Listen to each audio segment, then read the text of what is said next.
మీ మధ్య దేవుని మాటలు అందించుటకు కృప చూపిన ప్రభువుని స్తుతిస్తూ ఆహ్వానించిన స్థానిక దైవజనులకు కూడా నా ప్రత్యేక వందనాలు తెలియజేస్తున్నాను. అలాగే పాస్టర్ గారికి కూడా నా ప్రత్యేక వందనాలు తెలియజేస్తూ ఉన్నాను. ఈ సమయంలో మరి ఇప్పటి వరకు మంచి పాటలు పాడిన ప్రియులు దైవజనులు బాబురావు గారికి, అలాగే రాజు గారికి, అజయ్ కూడా నా ప్రత్యేక వందనాలు. అలాగే దైవజనుడు రమేష్ గారికి కూడా నా వందనాలు తెలియజేస్తూ ఈ సమయంలో దేవుడి లేఖనంలో నుండి కొన్ని మాటలు మనం చదువుకుందాం. యోహాను శుభవార్త 15వ అధ్యాయం 1 నుంచి 8 వచనాలు ఉత్తర ప్రత్యుత్తరాలుగా చదువుదాం. అందరూ బైబిల్ తీయండి. యోహాను శుభవార్త 15వ అధ్యాయం 1 నుంచి వచనం వెంబడి వచనం. నేను నిజమైన ద్రాక్షావళిని, నా తండ్రి వ్యవసాయకుడు.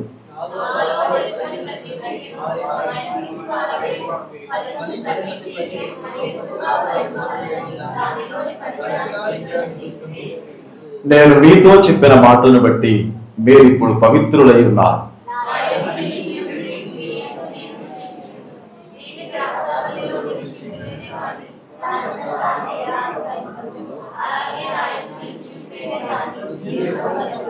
ద్రాక్షావల్లి నేను, తీగలు మీరు.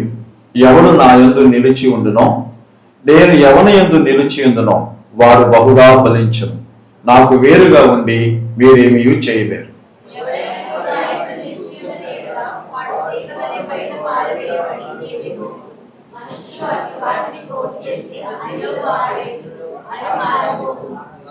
నా యందు మీరును, మీ యందు నా మాటలు నిలిచి ఉన్న ఎడల మీకేది ఇష్టమో అడుగుడి, అది మీకు అనుగ్రహింపబడును.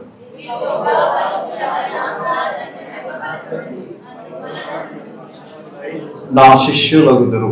చిన్న ప్రార్థన చేసుకున్నాం. ప్రేమ నమ్మకం కలిగిన మా తండ్రి, కరుణ వాత్సల్యత కలిగిన వాడ, స్తోత్ర నాయన. ఈ ప్రత్యేకమైన సమయంలో దేవా, నీ ఉన్నతమైనటువంటి కృప చేత మమ్మల్ని సంధించి నాయన సంస్కరించి నీ కొరకు సాక్షులుగా నిలుపమని ప్రార్థిస్తున్నా. అద్వితీయ సత్యవంతుడా, ఆలోచనకర్త నీ కొందనాలు నాయన. మనుషుల యొక్క మాటలు ఎన్ని విన్నా నాయన నిష్ప్రయోజనం, కానీ నీ మాటలు మోడవారిన జీవితాలను సిగిరింప చేయగలవు. మీ మాటలు నాయన భయపడుతున్న హృదయాలను ధైర్యపరచగలవు. మీ మాటలే నాయన బద్దలైన హృదయాలను రసదారులుగా మార్చగలవు. మీ మాటలే నాయన వ్యాధి కలిగిన దేహాలను బాగు చేయగలవు. అలాంటి శ్రేష్టమైన మాటల చేత మమ్మల్ని దర్శించమని యేసుక్రీస్తు వారి యొక్క నామంలో అడిగి వేడుకొనుచున్నాము తండ్రి, ఆమేన్. ప్రభునందు ప్రియమైన వారలారా, ఈరోజు మనం దేవుని లేఖనంలో నుండి ఆలోచించేటటువంటి మాట క్రీస్తు కొరకు ఫలించడంలో రహస్యం. క్రీస్తు కొరకు ఫలించడం. చాలాసార్లు మన జీవితంలో ఫలిస్తాం, ఫలించుట అనే పదాలు వింటాం. కానీ దేవుని కొరకు ఫలించడం అనే విషయంలోనే క్రైస్తవ్యం వెనుకబడి ఉందేమో అనిపిస్తుంది. ఇక్కడ కూర్చున్న మనం ఒక ప్రశ్న, 2 ప్రశ్నలు కనుక వేసుకుంటే, 1 నేనెవరిని, 2 నేను ఎందుకున్నాను. నేను ఎవరిని, నేను ఎందుకున్నాను అనే 2 ప్రశ్నలు మన జీవితంలో వస్తే మన జీవితం ధన్యం అవుతుంది. ఈ లోకంలో చాలామంది జీవితాల్లో ఆస్తులున్నా, ఆప్తులున్నా, అధికారం ఉన్నా, ఐశ్వర్యం ఉన్నా ఆనందం లేని జీవితాలు, సంతోషం లేని జీవితాలు. కారణం ఏంటి అంటే వాళ్ళు ధనం ఉంది, ధర్మం ఉంది, కానీ వాళ్ళు ఎందుకు జీవించాలో వాళ్ళకి అర్థం కాదు. కాబట్టి నిరాశ ఆ జీవితాలను అలుముకుంది. ఆ జీవితాలలో చీకటి రాజ్యం వెళ్ళింది. కానీ ఈరోజు క్రైస్తవ సంఘాలలో తన యొద్దకు వచ్చిన పిల్లలకు దేవుడు గుర్తింపిస్తున్నాడు, దేవుడు ఒక బాధ్యతనిస్తున్నాడు. చూడండి, అదే అధ్యాయం 16వ వచనం చదవండి. మీరు నన్ను ఏర్పరచుకునలేదు, తండ్రిని ఏమి అడుగుదురో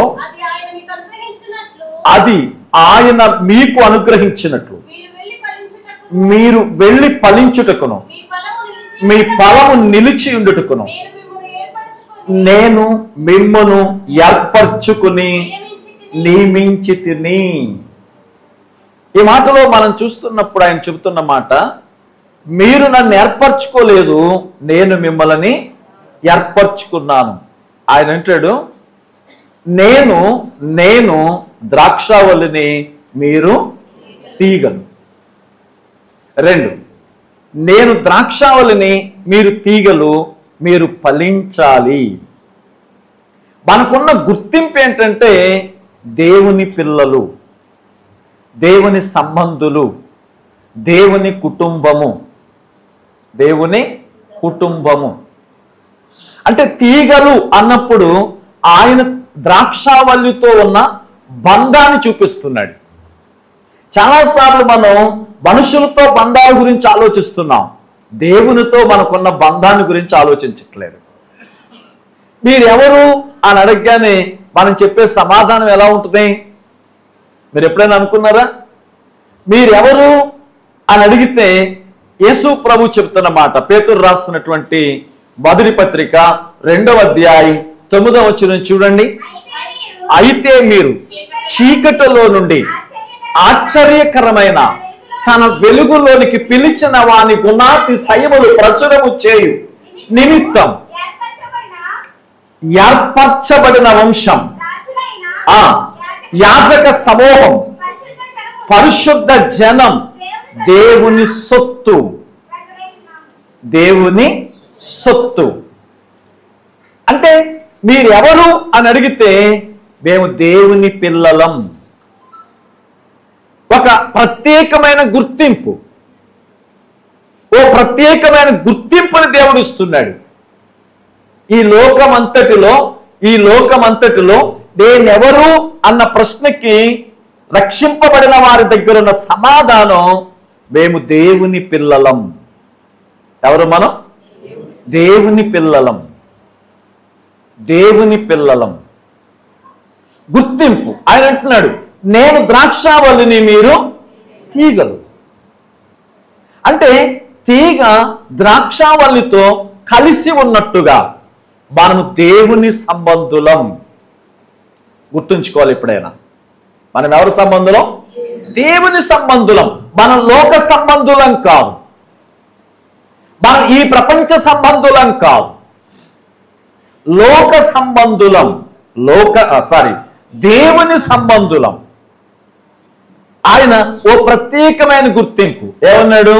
ఏర్పరచబడిన వంశం, రాజులైన యాజకులు, పరిశుద్ధ జనం, దేవుని సొత్తు. దేవుని సొత్తు, దేవుని సొత్తు. ఇది మన గుర్తింపు. రెండవది ఏమన్నాడు అంటే, మీరు వెళ్ళి ఫలించుటకును మీ ఫలము నిలిచి ఉండుటకును మిమ్మల్ని ఏర్పరచుకుని నియమించి తిని. అంటే ఇప్పుడు మనకున్న పని ఏంటి? ఫలించడం.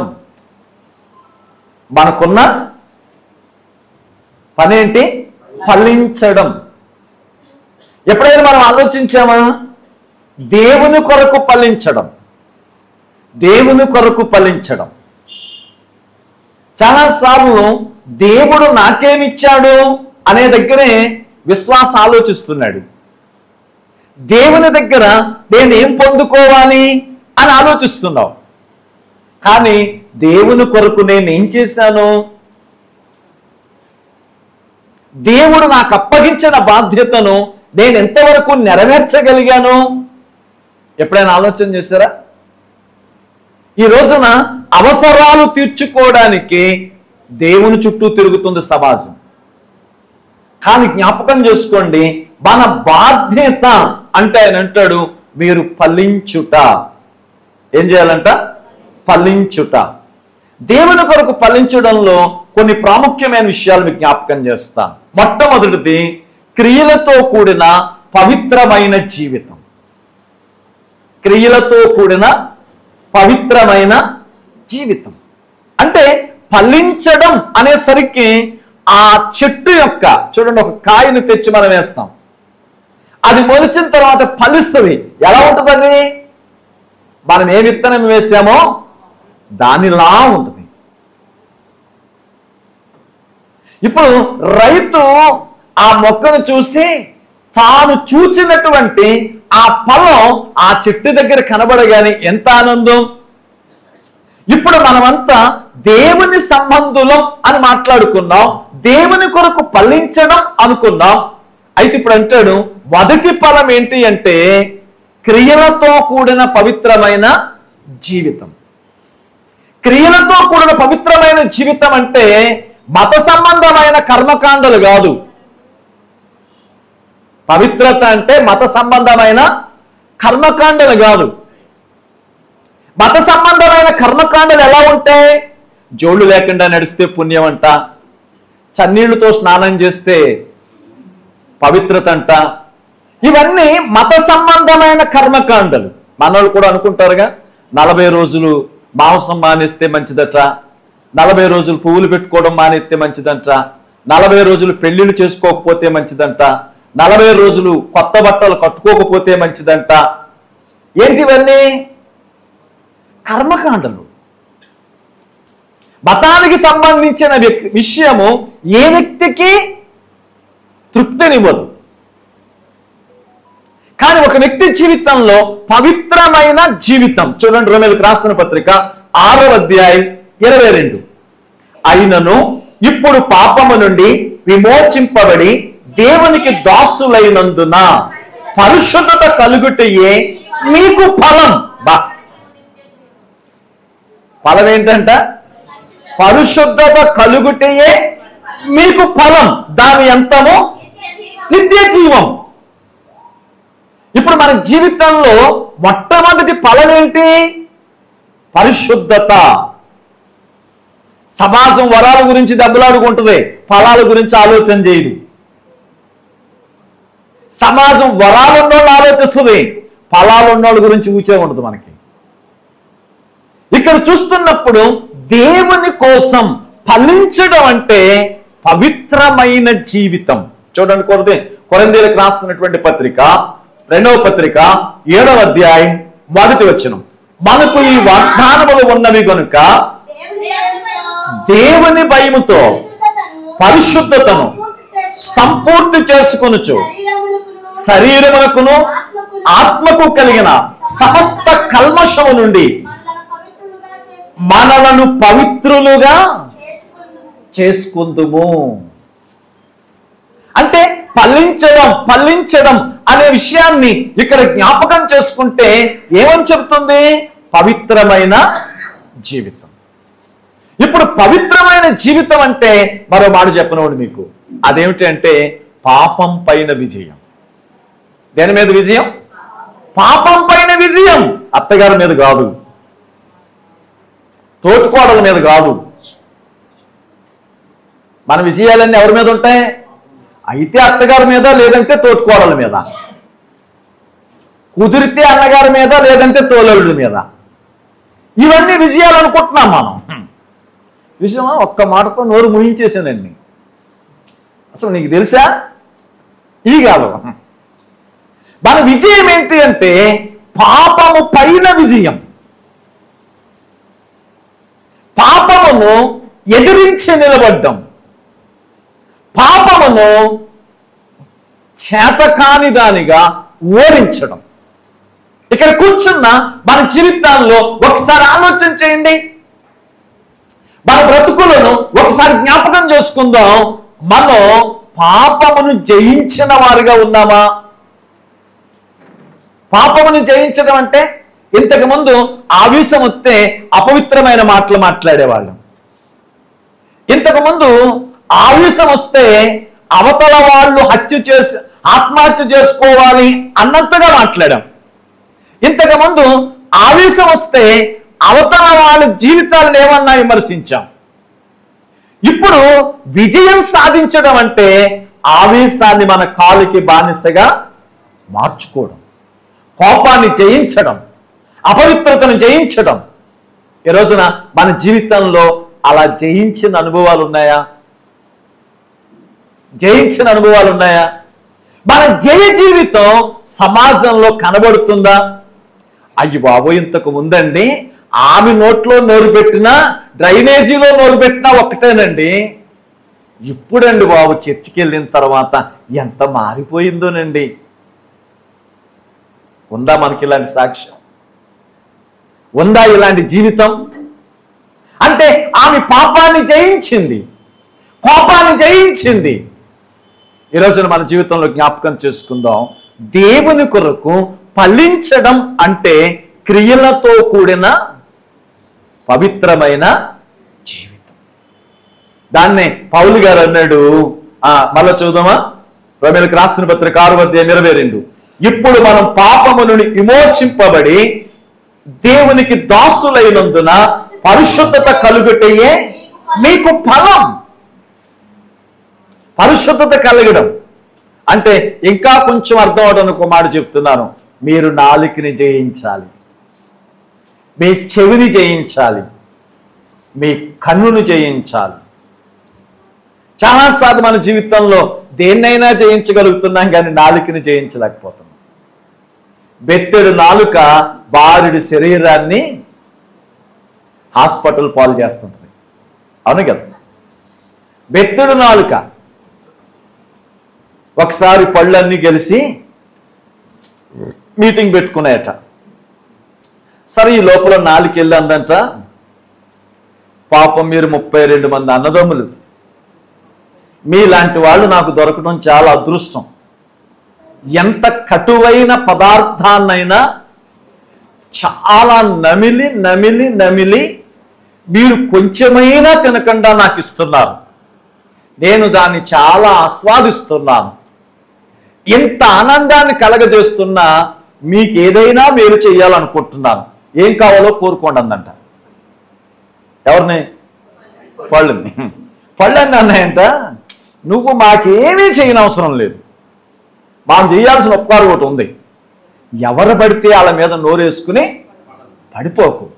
తిట్టేది నువ్వు, అవతరుడు పళ్ళు రాలిపోతాయి అంటున్నాడు. తిట్టింది ఎవరు? నాలుక.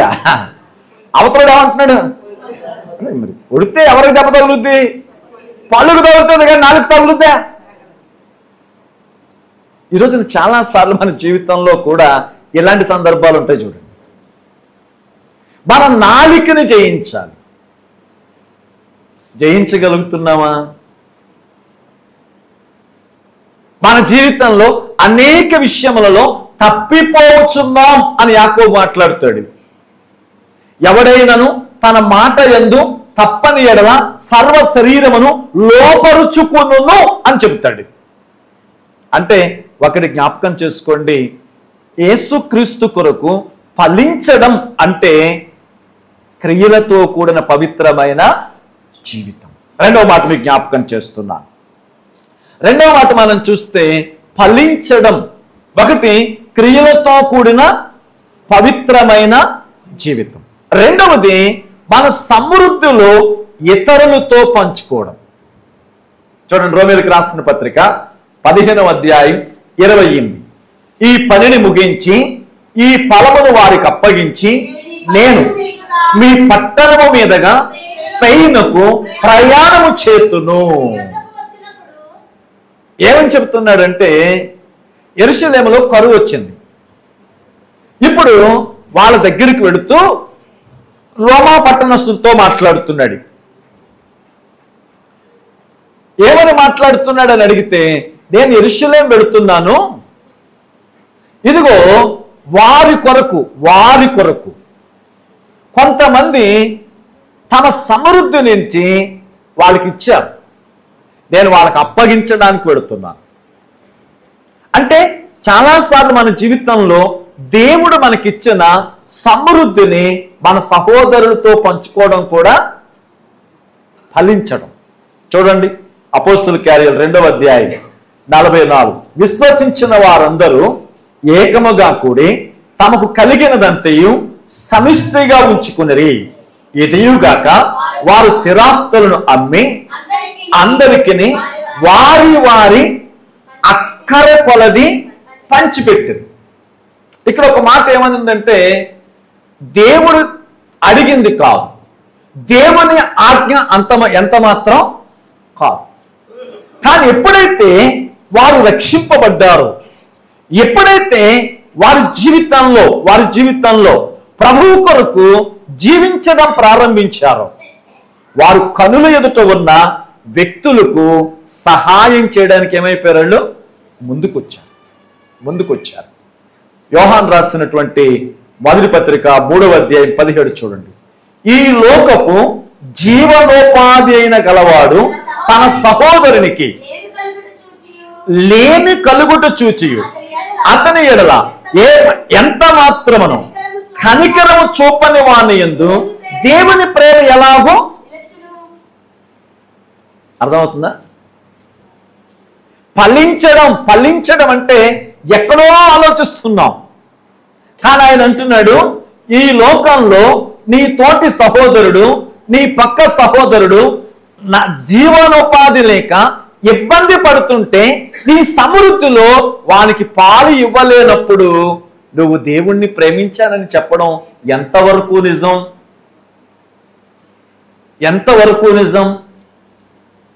అంటే మన సమృద్ధిలో అవసరతలో ఉన్నవాడిని ఆదుకునే వ్యక్తిగా ఉండాలి. దాదాపుగా 7వ నెలలోకి వచ్చాం.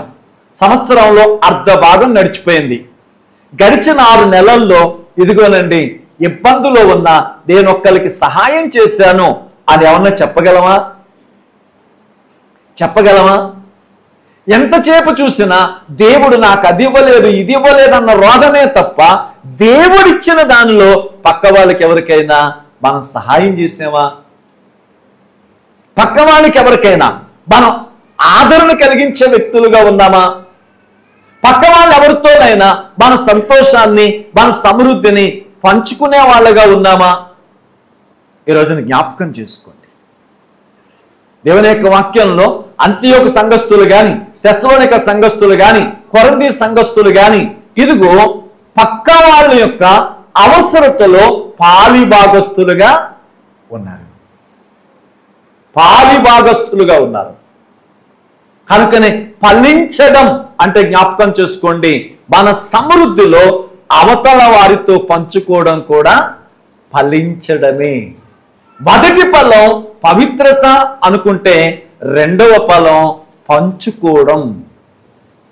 ఈ రోజున మన జీవితంలో జ్ఞాపకం చేసుకుందాం, మనం మనకిచ్చిన సమృద్ధిని అవతల వారితో పంచుకున్న అనుభవాలు ఉన్నాయా? ఇది రెండవ ఫలం. ఈ రోజున ఈ ఫలం మన జీవితాల్లో ఉందా? ఇలాంటి ఫలించే జీవితం మనకు కనబడుతుందా? దేవుని ప్రేమను చూపించడం అంటే యేసుక్రీస్తు అక్కడ చూడండి, ఇదిగో వాళ్ళు తినని ఏమీ లేదు గనక వారి ఎడల ఆయన జాలిపడెను. మన సంఘంలో కూడా చాలా మంది ఉంటారు, పిల్లలకి ఫీజులు కట్టలేని వాళ్ళు బాగా చదవగలిగిన సామర్థ్యం ఉన్నవాళ్లే, కానీ తల్లిదండ్రులు వాళ్ళకి ఆర్థిక పరమైన ప్రోత్సాహాన్ని ఇవ్వలేని వాళ్ళు. కానీ దేవుడు నీకు కొంచెం సామర్థ్యం ఇచ్చాడు, నువ్వు అలాంటి వాళ్ళకి వెన్నట్టుగా నిలబడగలుగుతున్నావా? అలాంటి వాళ్ళకి నువ్వేమన్నా సహాయం చేయగలుగుతున్నావా? దేవుని నామంలో దేవుని పేరు చెప్పి ఫలించడం. మొదటి సంఘంలో చూడండి, వారి స్థిర చరాస్తులు నమ్మి అపోస్తుల పాదముల యొద్ద పెట్టదంట, ఎవరి అక్కర కొలది వాళ్ళకి పంచిపెట్టారు. సరే, వాళ్ళు దేవుడు చెప్పకుండా వాళ్ళు అనుకున్నది చేశారు. కానీ రోజున మన పక్క వాళ్ళ యొక్క అక్కరలో నిలబడుతున్నావా, అల్లరి చేస్తున్నావా? పక్క వాళ్ళ యొక్క అక్కర్లో నిలబడగలుగుతున్నావా, అల్లరి చేసే వాళ్ళు ఉన్నామా? జ్ఞాపకం చేసుకోండి. మూడవ ఫలాన్ని మీకు జ్ఞాపకం చేస్తాం, దేవుని కొరకు ఫలించడం. ఎలాంటి ఫలాలు ఫలించాలి అని అడిగితే గలతీయులకు రాసిన పత్రిక 5వ అధ్యాయం 22 చూపిస్తాడు. ఏమనంటాడంటే, మన దేవుని స్వభావముతో కూడిన జీవితం, ప్రేమ, సంతోషము, సమాధానము, దయాళత్వము, మంచితనము, విశ్వాసము, సాత్వికము, ఆశా నిగ్రహము. ఇప్పుడు ఇవన్నీ ఎవరి లక్షణాలు? ఇవన్నీ ఎవరి లక్షణం? ఆత్మ ఫలమేమనగా, ఆత్మ ఫలం, ఫలాలు కాదు. ఆత్మ ఫలం అంటే ఒకటి. చూడండి, ఒక బత్తాకాయ ఉంటుంది. బత్తాకాయని చూస్తే ఒకే కాయ పిలుస్తాం, దాన్ని కోస్తే లోపల కొన్ని తొనలు ఉంటాయి, కానీ వాటిని బత్తాయి కాయ అంటాం. ఇక్కడ ఆత్మ ఫలాలు కాదు, ఆత్మ ఫలము. ఇవన్నీ ప్రతి మనిషిలోనూ ఉండాలి. ఇవన్నీ ప్రతి మనిషిలోనూ ఉండాలి. అంటే ఇవన్నీ దేవుని గుణగణాలు. ఎవరి గుణగణాలు? దేవుని గుణగణాలు. పేతురు రాసిన 2వ పత్రిక 1వ అధ్యాయం 4వ వచనం చదవండి. పేతురు రాసిన 2వ పత్రిక 1వ అధ్యాయం 4వ వచనం.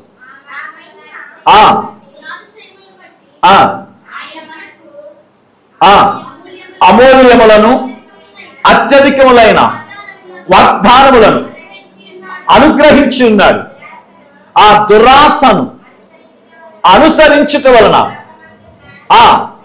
భ్రష్టత్వమును ఈ వాగ్దానముల మూలముగా తప్పించుకుని దేవుని స్వభావములో పాలివారగునట్లు.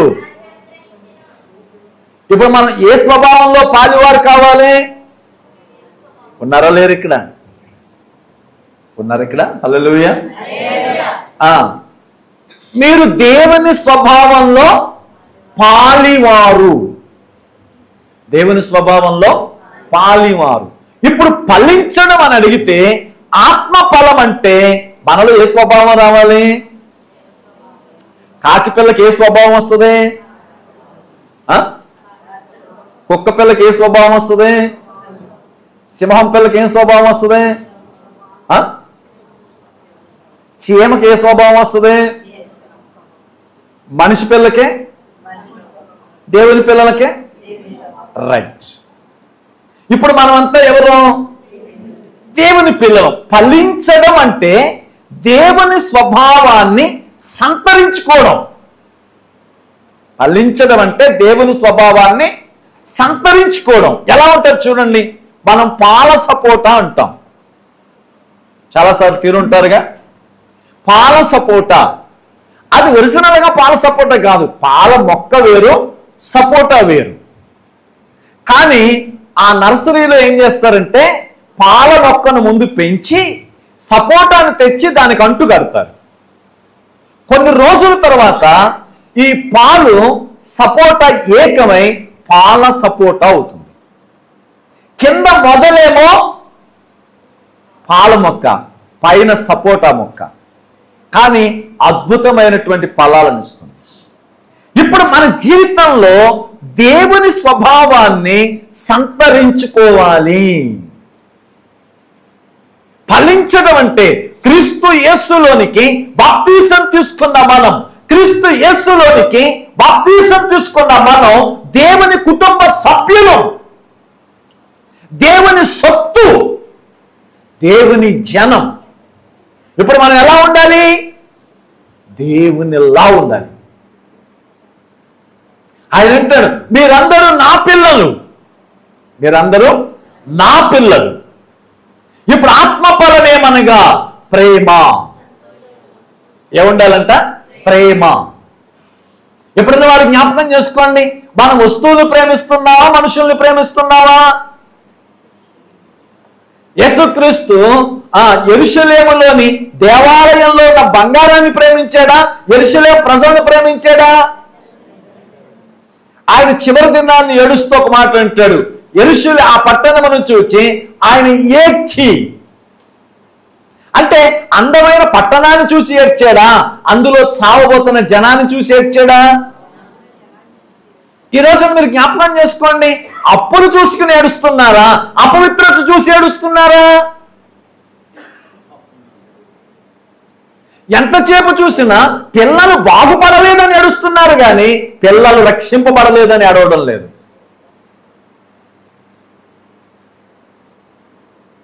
ఈ రోజున మన జీవితంలో దేవుని స్వభావం అంటే ప్రేమ కలిగిన జీవితం ఉందా? మన కుటుంబాల్లో పక్కన తోటికోడతో మాట్లాడడం, ఎదురుగా ఉన్న అత్తగారితో మాట్లాడడం, వెనకాల ఉన్నటువంటి ఆడపడుచుతో మాట్లాడడం, కానీ సంఘం అంతా వినబడేటట్టు ప్రార్థన చేస్తాం. ఎందుకు వచ్చిన ప్రార్థన? ఎవరిని మోసం చేద్దామని. అంతరంగంలో ప్రేమ లేనప్పుడు పెదవుల మీద ప్రార్థన ఎవరు వింటాడు? ప్రేమ. ఈరోజు జ్ఞాపకం చేసుకుందాం, మన ఇంటి పక్కన ఒక ముసలామె వంట చేసుకోలేక బాధపడుతుంటే కూడా మనం సహాయం చేయడానికి ముందుకెళ్ళలేము.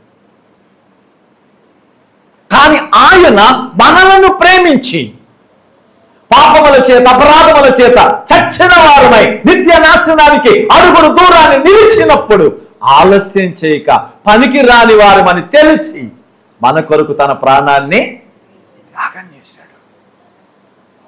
త్యాగం చేశాడు. మరి ఈ రోజున అలాంటి ప్రేమ తత్వం మనలో ఉందా? అలాంటి ప్రేమ జీవితం మనలో ఉందా? జ్ఞాపకం చేసుకోండి, ఒక 20 సంవత్సరాలు వెనక్కి వెళితే 4 కొడుకులు ఉన్న ఒకటే గది, అవునే కదా? 4 కూతుళ్ళు ఉన్న ఒకటే గది, ఇల్లంతా ఎదికిన ఎక్కడా టాబ్లెట్ కూడా లేదు. ఉందా? అసలు నడిపోళ్ళలోనే మందులు కొట్టలేదు. 20 సంవత్సరాల క్రితం ఈ ఊళ్ళో మెడికల్ షాప్ ఉందా? లేదు. ఈ రోజున అందమైన బిల్డింగులు కట్టుకున్నాం, గదికి 2 కబోర్డులు ఉన్నాయి. ట్యాబ్లెట్ లేని కబోర్డు ఎవరింట్లోనే ఉంటే చెప్పండి, అవునా? ట్యాబ్లెట్ లేని ఇల్లు కాదు, ట్యాబ్లెట్ లేని కబోర్డ్ ఏదైనా ఉంటే చెప్పండి. లేదు, లేదు. మీ ఊళ్ళో నాకు తెలిసి కనీసం 2-3 మెడికల్ షాపులు ఉండి ఉంటాయిగా. 2-3 మెడికల్ షాపులు ఉంటాయి.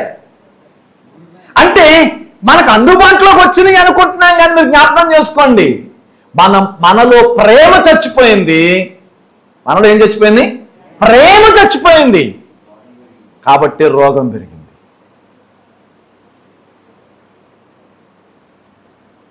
మనలో ప్రేమ కనుకుంటే అది జీవం కలిగింది. కనుక జ్ఞాపకం చేసుకోండి, ప్రేమించడం నేర్చుకోండి, మందులు వేసుకోవడం ఆగిపోద్ది. ప్రేమించడం నేర్చుకోండి, జీవితంలో ఒత్తిడి ఆగిపోతుంది. ప్రేమించడం నేర్చుకోండి, నిద్ర కోసం ఎదురు చూడక్కర్లేదు.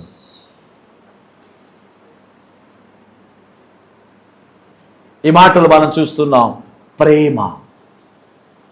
యేసుక్రీస్తు తన ముఖం మీద ఉమ్మి వేసిన వారిని ప్రేమిస్తున్నాడు. ఒకరి తక్కువ 40 కొరడా దెబ్బలు కొట్టిన రోమా సైనికులను ప్రేమిస్తున్నాడు. ఆయన మీద నింద వేసిన తన ప్రజలను ప్రేమిస్తున్నాడు. ఈ రోజున నీ సొంత బంధువులని ప్రేమించలేకపోతున్న మనం క్రైస్తవులు అనబడడానికి అర్హులమా? ఆ తర్వాత ఏమన్నాడు?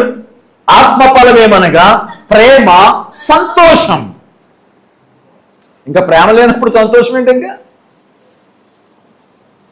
సంతోషం. యేసుక్రీస్తు జీవితంలో చూడండి, 3.5 సంవత్సరాల్లో సొంత గాడిద లేదని బాధపడ్డా? సొంత ఇల్లు లేదని బాధపడ్డా? కానీ ఎప్పుడైనా ఈదులో పడుకున్నాడు ఆయన? ఆయనకు సొంత ఇల్లు లేదు, ఈదులో పడుకోలేదు. ఆయన అనుకుంటే చాలు 20,000 మందికి ఒక రోజు భోజనం పెట్టాడు. మీ ఇంటికాడ 100 మందికి భోజనం పెట్టాలంటే 100 రోజుల ముందు మొదలెట్టాలి. ఎన్ని రూపాయలు ఎడతాయంటో, ఎవరు వండుతారంటో, కుమారక్క అయితే బాగా వండుద్ది అంటావా? అవునా కదా? 100 మందికి 100 రోజుల నుంచి ఆలోచిస్తాం. ఆయన 20,000 మందిని అలా కంటి ముందు చూసి ఇలా ఎవరికి భోజనం పెట్టినాను. ఈరోజు నీ జీవితంలో సంతోషం అంటే డబ్బుని బట్టో అందాన్ని బట్టో కలగకూడదు. బట్టలను బట్టి వచ్చిన సంతోషం ఉతికేటప్పుడు ఉండదు, అవునా? బట్టలు వేసుకుని 4 ఫంక్షన్లు తిరిగి వస్తే భలే ఉంటుంది. నానబెట్టి పైపు దగ్గర ఉన్నప్పుడు ఎండ వస్తే ఎందుకు వచ్చిన కర్మ అనిపిస్తుంది. మన జీవితంలో సంతోషం అంటే వస్తువుని బట్టి కలిగేది కాదు, సంతోషం దేవుని బట్టి కలగాలి.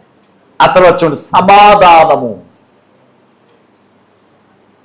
ఇక్కడ కూర్చున్న వాళ్ళు జ్ఞాపకం చేసుకోండి, మనం మాట్లాడలేని వ్యక్తులు ఎవరైనా ఉన్నారా? సమాధానం, దీర్ఘశాంతం, దయాళత్వం. ఈ రోజున ఈ దేవుని యొక్క గుణగణాలు మనలో ఉన్నాయా? ఇలాంటి ఫలాన్ని మనం ఫలించేటటువంటి వ్యక్తులుగా ఉన్నామా?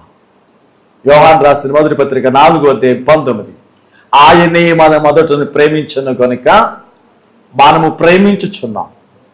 ఆయనే మొదట మనలను ప్రేమించను గనుక మనము ప్రేమించుచున్నాం. ఆయనే మనల్ని ప్రేమించాడు. ఎలాంటి వారు మనకు తెలిసి? పనికిరాని వాళ్ళు మనకు తెలిసి. చాలాసార్లు నేనంటే తెలుసా అని ఎగిసెగిసి పడుతుంటారు. మీకు విషయం చెప్పనా? ప్రపంచంలో 1000 మంది అందగాళ్ళని కనుక తీశారనుకోండి, అక్కడ మీరు ఉంటారా? ఉండరు. 1000 మంది తెలివైన వాళ్ళని తీశారనుకోండి, ఉంటారు అక్కడ?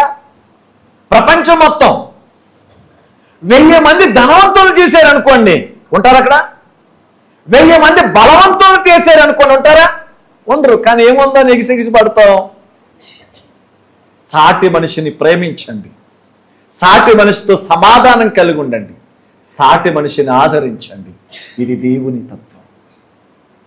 ఆయన ఆ కొండ మీద నుంచి దిగి వస్తున్నప్పుడు కుష్టి వ్యాధి కలిగిన వాడు మాట్లాడుతున్నాడు, అయ్యా నీకు ఇష్టమైతే నన్ను శుద్ధినిగా. ధర్మశాస్త్రం అంటుంది వారిని ముట్టుకున్నవాడు అపవిత్రుడు అవుతాడు. సాయంత్రం వరకు ఊరు బయట నిలబడి చన్నీళ్లతో స్నానం చేసి సాయంత్రానికి పరిశుద్ధుడు అవుతాడని చెబుతుంది. కానీ పరిశుద్ధుడైన వాడు అపవిత్రుడైన వాడిని హత్తుకుని పవిత్రపరిచాడు.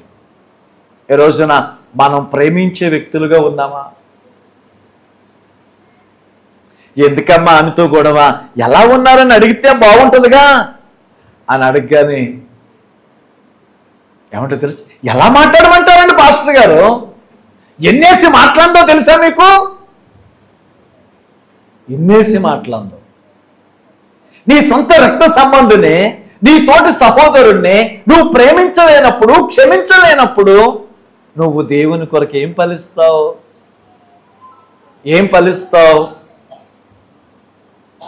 నాలుగవ ఫలాన్ని మీకు జ్ఞాపకం చేస్తాను.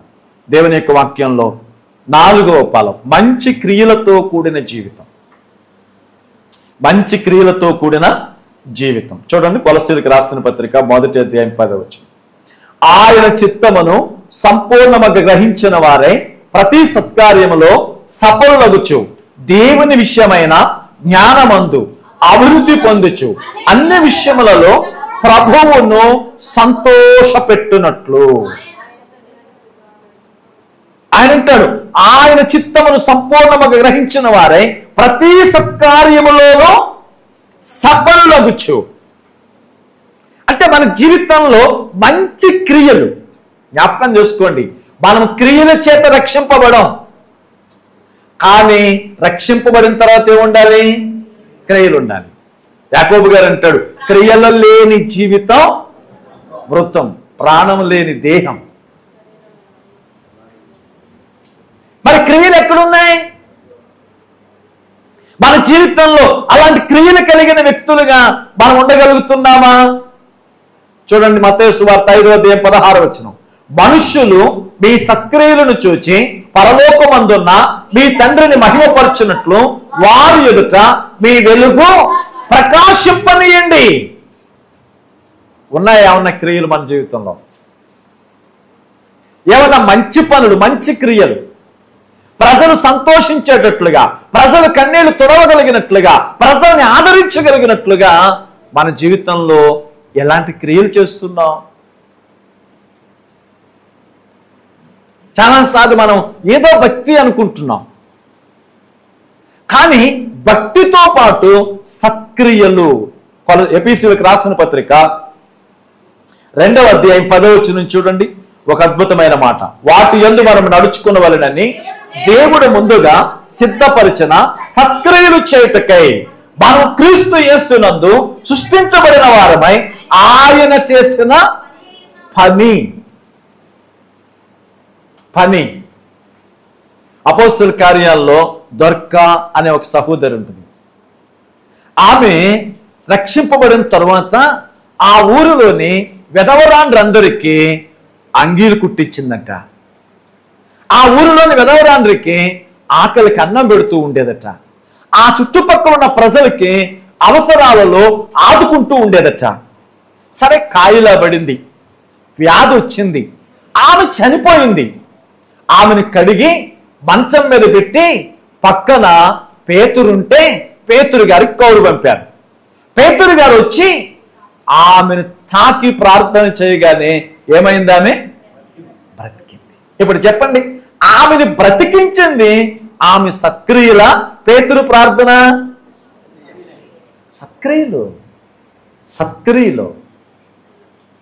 మన జీవితంలో సత్క్రియలు ఎక్కడా? ఇక్కడ కూర్చున్న మీరు ఒకసారి ఆలోచన చేయండి. గడిచిన సంవత్సరం 6 నెలలలో ఓ మంచం మీద ఉన్న స్నేహితునికి, జబ్బు పడిన పక్కింటోడికి, మరొక రకంగా ఇబ్బంది పడుతున్న వ్యక్తులకి దేవుని ప్రేమను ఏమైనా చూపించగలిగావా? దేవుని నామంలో ఆదరణ కలిగినట్లు ఏమైనా చేయగలిగావా? ఇక్కడ వ్రాయబడుతున్న మాట సత్క్రియలు కలిగిన జీవితం. కొరింథీయులకు రాసినటువంటి మొదటి పత్రిక 10వ అధ్యాయం 31. కాబట్టి మీరు భోజనము చేసినను పానము చేసినను మీరేమి చేసినను సమస్తమును దేవుని మహిమ కొరకు చేయండి. ఎవరి కొరకు? దేవుని మహిమ కొరకు. మన పబ్లిసిటీ కొరకు కాదు, మన పేరు ప్రఖ్యాతుల కోసం కాదు. మనం చేసే ప్రతి పని ఎవరికి మహిమ రావాలి? దేవునికి. మరి మన జీవితాల్లో మనం చేయగలుగుతున్నామా? మదర్ తెరీసా ఎక్కడో యూరోప్ ఖండం నుంచి మన దేశానికి వచ్చి వీధుల్లో పడి ఉన్న పిల్లలను చూసి చలించిపోయింది.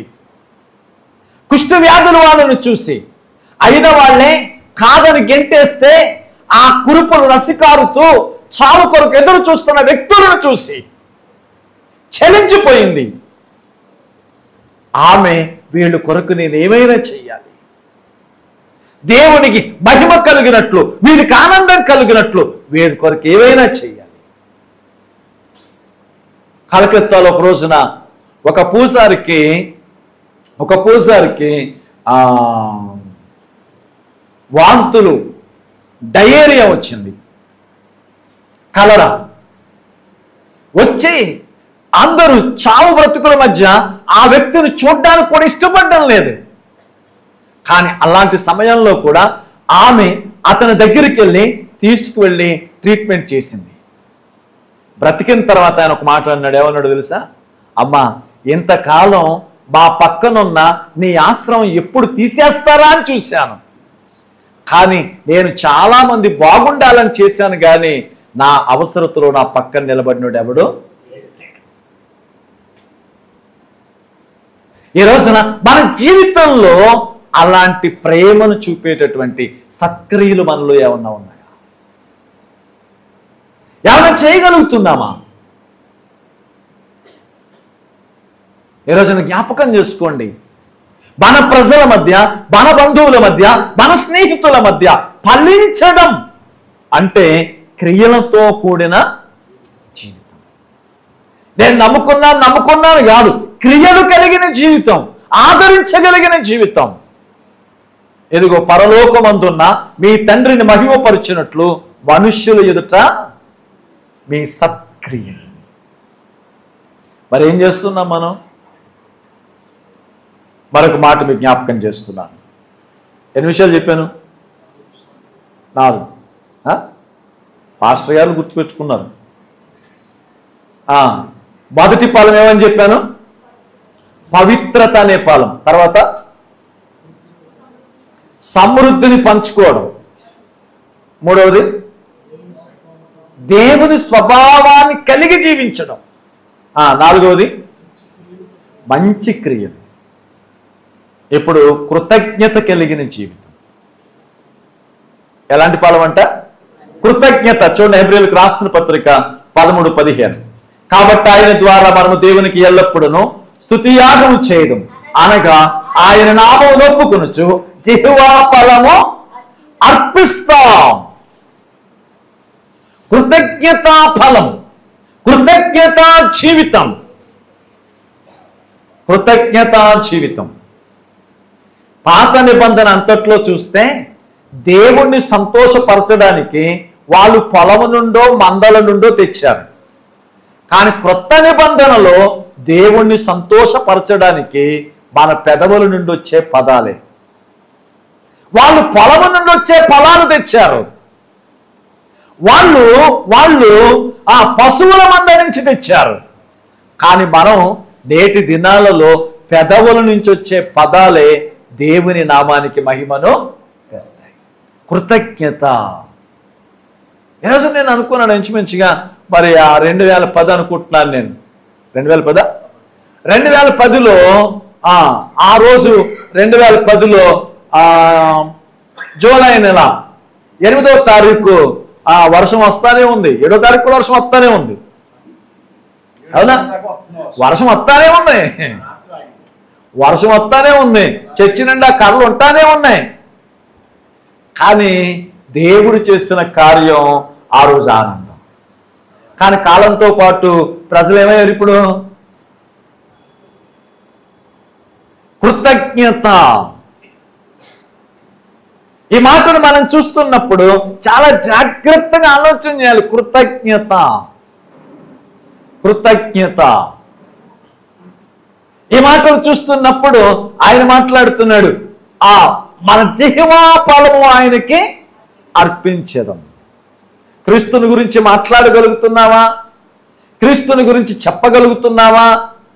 క్రీస్తుని గురించి సమాజంలో మాట్లాడగలుగుతున్నావా? ఈరోజు జ్ఞాపకం చేసుకోండి. మన జీవితంలో ఫలించడం అంటే ఎక్కడెక్కడో ఆలోచిస్తున్నాం. క్రీస్తు కోసం ఫలించడం అంటే జిహ్వా ఫలము అర్పించడం. అంటే మన స్తుతుల పైన ఆసీనుడయ్యే దేవుడు, మన స్తోత్రాల పైన ఆసీనుడయ్యే దేవుడు, మన స్తుతులను బట్టి సంతోషించే దేవుడు. ఈ రోజున మన జీవితంలో అలాంటి కృతజ్ఞత కలిగిన వ్యక్తులుగా ఉన్నామా? యోహాను శుభవార్త 15:8 చూడండి. మీరు బహుగా ఫలించుట వలన నా తండ్రి మహిమపరచబడును. మీరు బహుగా ఫలించడం, ప్రభువుని స్తుతించడం కూడా ఫలించడమే, ప్రభువుని ఆరాధించడం కూడా ఫలించడమే, ప్రభువుని ఘనపరచడం కూడా ఫలించడమే. చూడండి, ఆ పాత నిబంధన గ్రంథంలో సొలొమోను మందిరాన్ని ప్రతిష్ఠించినప్పుడు వాళ్ళు ఎన్ని మేకలు తెచ్చారు, ఎన్ని గొర్రెలు తెచ్చారు, ఎన్ని ఎద్దులు తెచ్చారు. రక్తం పారింది అసలు. ఈ రోజున దేవుని సన్నిధిలో అలాంటి స్తోత్రార్పణ చేసే వాళ్ళగా ఉన్నామా? జ్ఞాపకం చేసుకుందాం. ఆయన అంటున్నాడు, మీరు బహుగా ఫలించుట వలన నా తండ్రి మహిమపరచబడును. మరి ఈ రోజున మనం స్తుతించే స్థితిలో ఉన్నామా? చివరి మాట చెప్పాలనుకుంటున్నాను. ఇక ఆఖరి మాట, దేవుడు ఆనందించేటటువంటి చివరి ఫలం ఆత్మలను సంపాదించడం. దేవుని కొరకు ఫలించడంలో చివరి ఫలం ఆత్మలను సంపాదించడం. చూడండి, రోమీయులకు రాసిన పత్రిక మొదటి అధ్యాయం 13. సహోదరులారా, నేను ఇతరులైన అన్యజనులలో ఫలము పొందినట్లు మీలో కూడా ఫలమేదైనా పొందవలెనని అనేక పర్యాయములు మీ యొద్దకు రాను ఉద్దేశించితిని గాని ఇది వరకు ఆటంకపరిచితిని. ఇది మీకు తెలియకుండుట నాకు ఇష్టం లేదు. పౌలు గారు అంటున్నాడు రోమా సంఘస్థులతో, నేను క్రీస్తు కొరకు అనేక చోట్ల అనేక ఫలాలు ఫలించాను. రోమా సంఘస్థులారా, మీలో కూడా దేవుని కొరకు ఫలించాలి. దేవుని కొరకు ఫలించాలి అంటే ఒక్కరినైనా క్రీస్తు కొరకు సంపాదించాలి. మనకు అలాంటి తాత్పర్యం ఏమన్నా ఉందా? సామెతల గ్రంథం 11:30 చూడండి. నీతిమంతులు ఇచ్చు ఫలము జీవవృక్షం, జ్ఞానము గలవారు ఇతరులను రక్షిస్తారు. ఇతరులను ఏం చేస్తారు? రక్షిస్తారు. మరి ఈ రోజున మన జీవితంలో అలాంటి పనులు ఏమన్నా చేసావా? ఇక్కడ ఉన్న వాళ్ళు చూడండి, మీ గుండెల మీద చేయి వేసుకుని నేను ప్రభువు కొరకు ఒక వ్యక్తిని రక్షించాను అని ఎంతమంది చెప్పగలం? నేను ప్రభువు కొరకు ఒక్కరినైనా సంపాదించగలిగాను అని ఎంతమంది చెప్పగలం? నీతిమంతు జ్ఞానులు ఏం చేస్తారంటే ఇతరులను రక్షిస్తారు. శ్రమలో వేదనలో అనేక మందిని చూస్తున్నాం మనం. కానీ వాళ్ళ దగ్గర ప్రభువుని గురించి మాట్లాడగలుగుతున్నామా? ఈ రాత్రి సమయంలో జ్ఞాపకం చేసుకోండి. మనం దేవునికి ఏదో చేస్తున్నాం అనుకుంటున్నాం. ఇప్పుడు 6వ ఫలాన్ని మీకు జ్ఞాపకం చేస్తున్నాను. ఒకసారి నడిచొచ్చిన కాలంలో ఇలాంటి ఫలాలు నీ జీవితంలో ఏమన్నా ఉన్నాయా? కానీ దేవుడు నిన్ను ఆనందపరచడానికి ఎన్ని వనరులు ఇచ్చాడు, ఎన్ని వసతులు ఇచ్చాడు ఒకసారి ఆలోచించు. నీ తాటాకింటి కొంపను తీసేసి నీకు బిల్డింగ్ ఇచ్చి ఉండొచ్చు. ఒంటరిగా ఉన్న నిన్ను జంటగా చేసి ఉండొచ్చు. జంటగా చేసిన మీకు పిల్లలను ఇచ్చి ఉండొచ్చు. నీ ఇంటిలో చాలని పరిస్థితులన్నిటి నుంచి సమృద్ధి అయిన స్థితిని అనుగ్రహించి ఉండొచ్చు. ఇన్ని మేలులు, ఇన్ని వసతులు, ఇన్ని ఉపకారాలు ఆయన నీకు చేయగా నీవు ఆయన కొరకు ఎలాంటి ఫలం ఫలించావు? ఈ రాత్రి దేవుడు నిన్ను అడిగితే నీ దగ్గర సమాధానం ఏంటి? నీ దగ్గర ఎలాంటి సమాధానం ఉంది? ఒకసారి జ్ఞాపకం చేసుకో. మార్కు సువార్త 1వ అధ్యాయం 17లో ఒక మాట చూద్దాం. నా వెంబడి రండి, నేను మిమ్మల్ని మనుష్య పట్టు జాలరులుగా చేసేది. ఏమంటున్నాడు ఇప్పుడు? నా వెంబడి రండి. ఇప్పుడు ఫలించాలి అనుకునేవాడు ఎవరి వెంబడి నడవాలి? దేవుని వెంబడి నడవాలి. నా యందు మీరును మీ యందు నా మాటలను నిలిచి ఉన్న ఎడల మీకేది ఇష్టమో అడుగుడి. ఏం చెప్పాడు ఆయన? నా యందు మీరును మీ యందు నా మాటలను నిలిచి ఉన్న ఎడల మీకేది ఇష్టమో అడుగుడి. దీన్ని నమ్ముతావా? 7 వారాలు జోళ్ళు లేకుండా రండి, జోబులు నిండుకుని వెళ్ళండి అంటే నమ్ముతావా? 7 వారాలు జోళ్ళు లేకుండా రండి, వెళ్ళేటప్పుడు జోబు నిండుగా వెళ్ళండి, దాన్ని నమ్ముతావా? మీరు నా యందు మీరును మీ యందు నా మాటలను నిలిచి ఉన్న ఎడల మీకేది ఇష్టమో ఆయన నా వెంబడి రండి, నా వెంబడి రండి. కానీ మనం మనుషుల్ని వెంబడిస్తున్నాం, వస్తువుల్ని వెంబడిస్తున్నాం, స్థలాలను వెంబడిస్తున్నాం, దేవుణ్ణి విడిచిపెడుతున్నాం.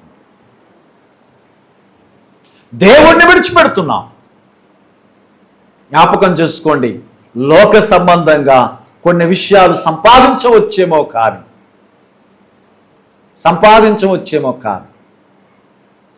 కానీ రేపటి దినాన్న మీరు చూడండి, మన దేశంలో చూడండి, ఇంజనీరింగ్ కాలేజీలు ఉంటాయి.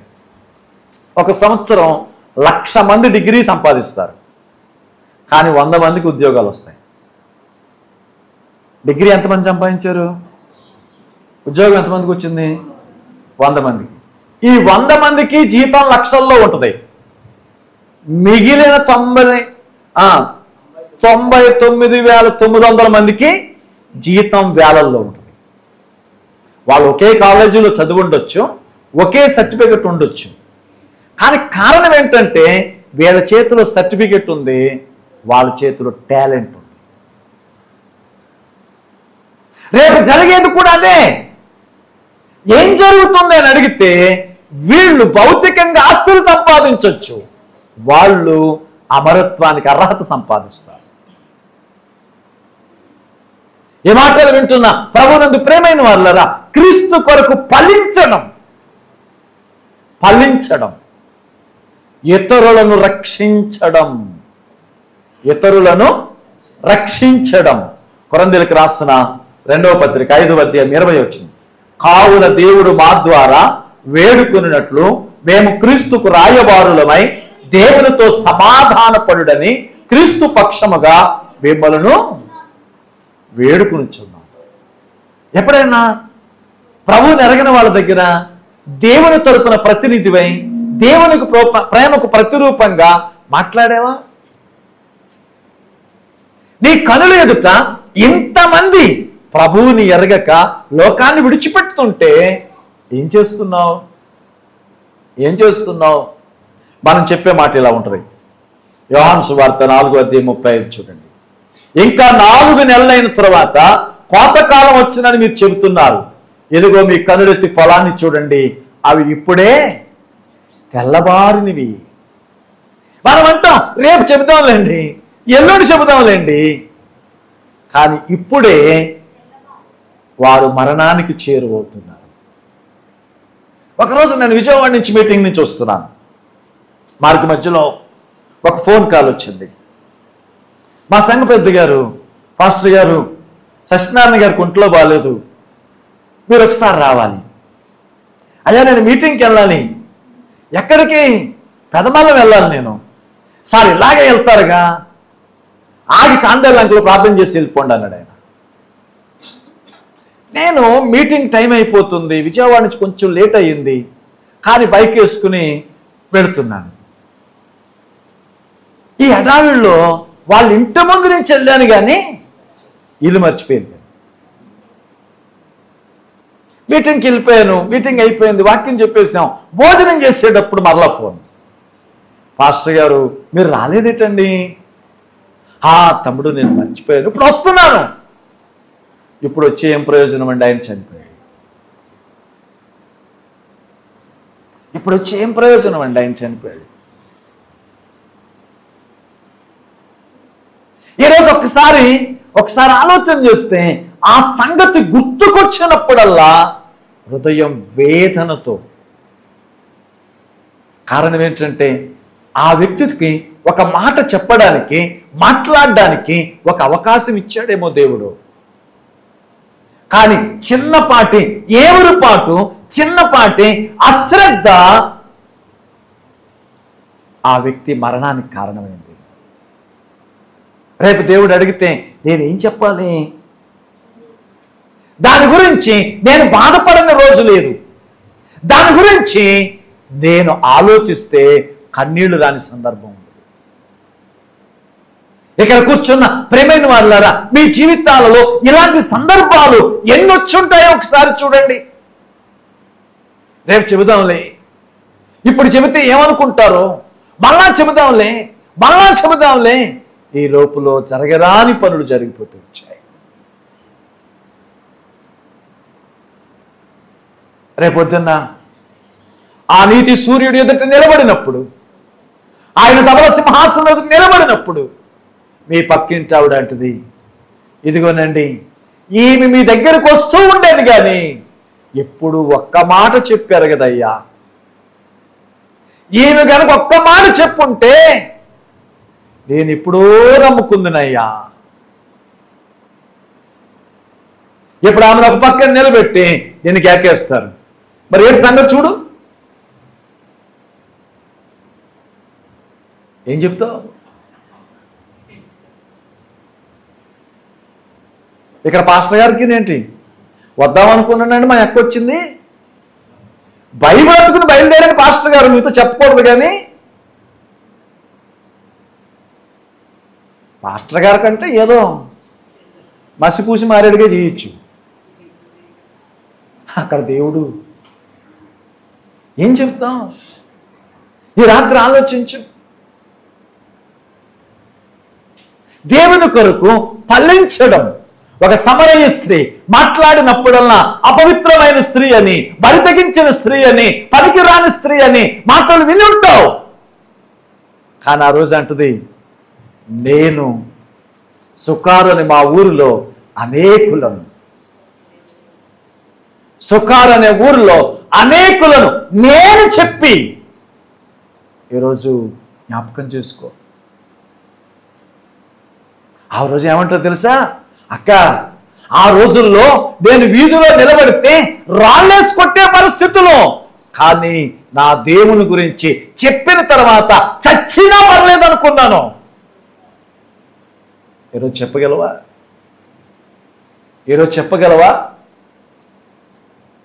నీ ప్రజల మధ్య, నీ స్నేహితుల మధ్య, నీ శ్రేయోభిలాషుల మధ్య, నీ రక్త సంబంధుల మధ్య నీ కొరకు ప్రాణమిచ్చిన వాని కొరకు పంచుకోవడంలో సిగ్గుపడితే నువ్వేం ఫలిస్తావు? ఎక్కడ ఫలిస్తున్నావు? కానీ మాట్లాడితే దేవుడు నాకేమిచ్చాడండి,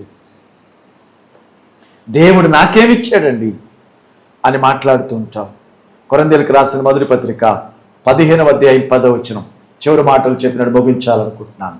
నేనేమై ఉన్నానో అది దేవుని కృప వలనే అయి ఉన్నాను, మరియు నాకు అనుగ్రహింపబడిన ఆయన కృప నిష్ఫలము కాలేదు.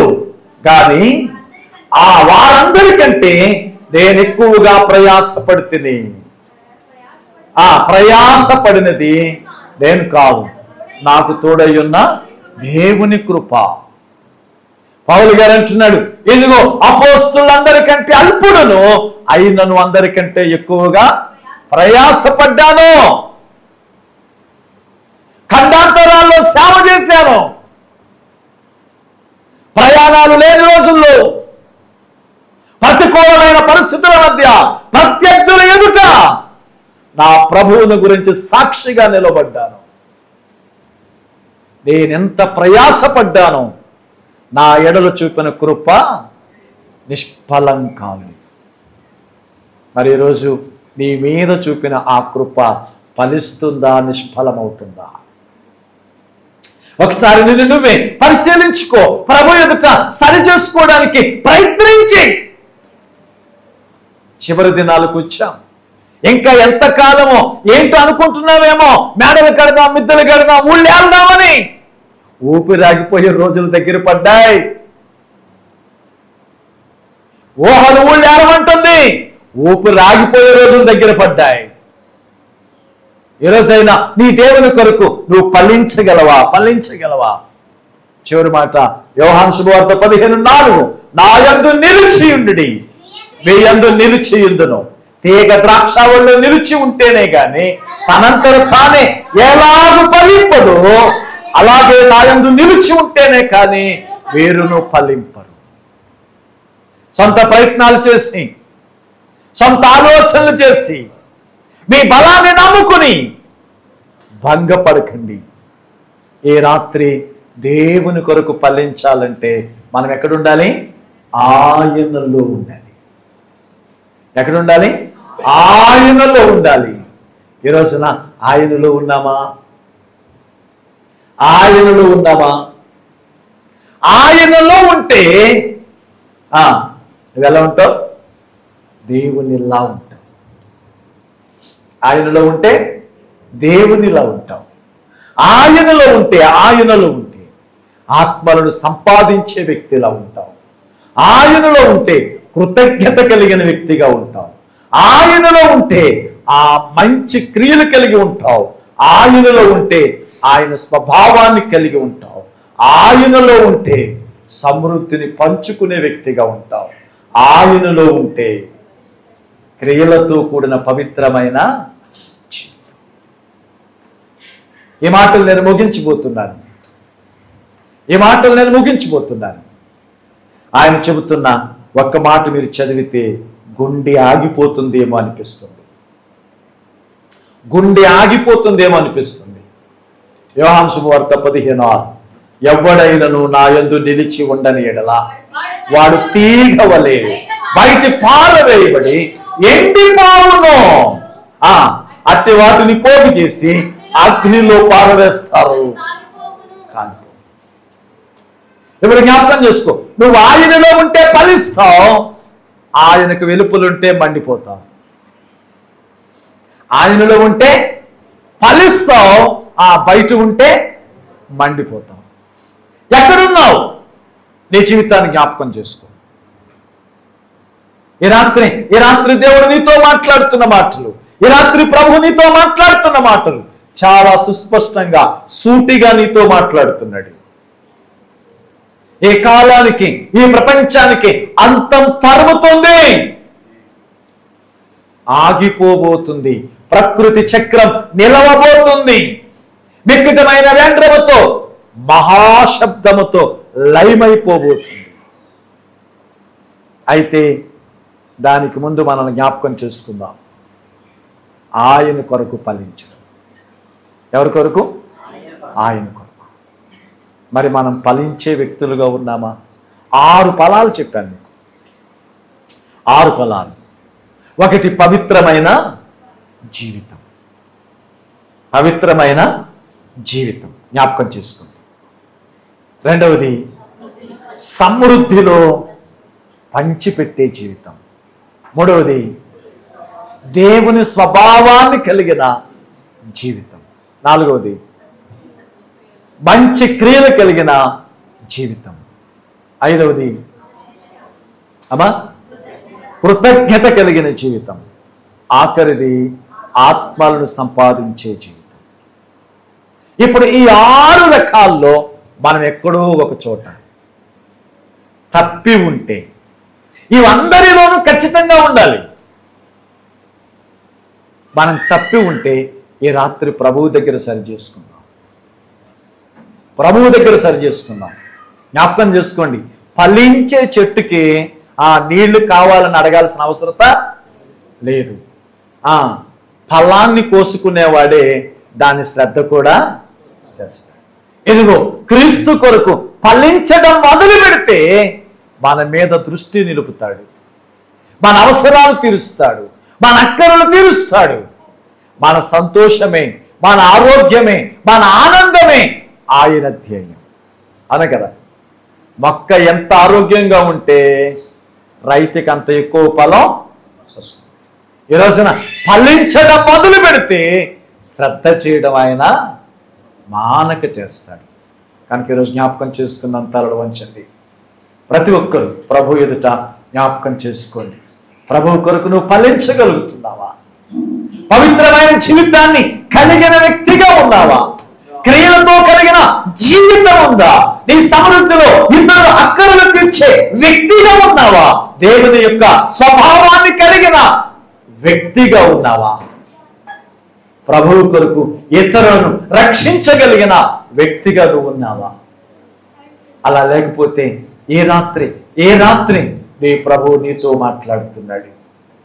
ఇంకెంతకాలం సోమరిలా ఉంటావు? ఇంకెంతకాలం ఫలాలు లేని అంజూరంలా ఉంటావు? ఇంకెన్ని రోజులు? ఇప్పుడే చెట్టు వేరున గొడ్డలి పెట్టబడి ఉంది. ఇప్పుడే చెట్టు వేరున గొడ్డలి పెట్టబడి ఉంది. అయ్యా, నీ కొరకు ఫలిస్తానయ్యా, నీ కొరకు ఫలిస్తానయ్యా.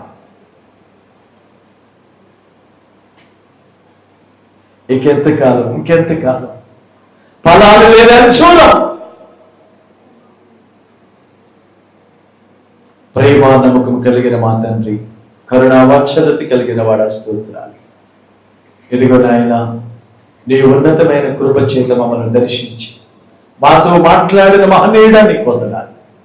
ఇదిగో నాయన, ఈ రాత్రి సమయంలో నీలో ఫలించడానికి ఇష్టపడి నాయన మా జీవితాలను సరిచేసుకుని సమర్పించుకొని చిన్నగా అంగీకరించి ఫలభరితం చేయమని యేసుక్రీస్తు నామమున అడిగి వేడుకుంటున్నాము తండ్రి. ఆమేన్.